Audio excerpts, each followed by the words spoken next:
पैसा दियो certificate neo. Ganjam जिला पुरुषोत्तमपुर एवीडीओ नाँ आसी एपरी सांघातिक अभियोग। एने पुरुषोत्तमपुर वकिल संघर बहु आईनजीवी जिला प्रशासन द्वारस्थ होती। एवीडीओ निराकार जेना तुरंत बदली करने सहित विरोध में कार्यानुष्ठान ग्रहण करने को दाबी करिछि पुरुषोत्तमपुर वकिल संघ। ए अवसर में गंजाम जिलापाल उद्देश्य एक लिखित दाबीपत्र अतिरिक्त जिलापाल डॉक्टर प्रमोद कुमार पृष्टि को भेटी प्रदान करा जायछि।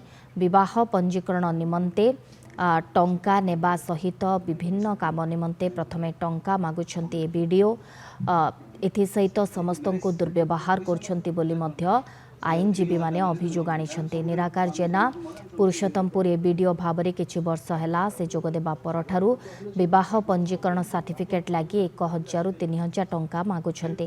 टंका नदेले सर्टिफिकेट देउनाहांती। एथिसहित लांच अर्थ नदेले कौनसी कार्य करूनाहांती बोली दाबीपत्र रे दर्शाइछंती।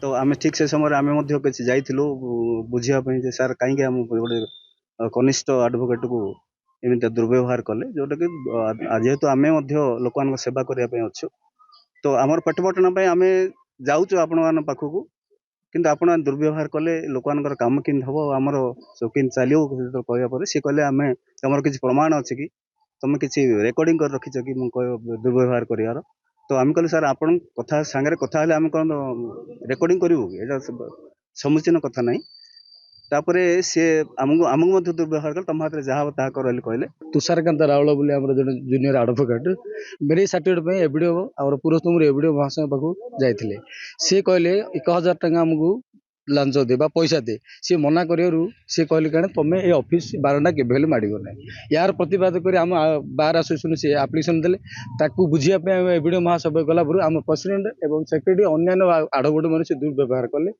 जहाँफल कहले तुम ना मुझे एफआईआर देवी आउ रेकर्डिंग करी यार प्रतिवाद स्वरूप आम बार एसोसिएशन डिसाइड कलु एवं आज माननीय कलेक्टर महाशय को यार आप्लिकेसन आवेदन पत्र देवाई आस।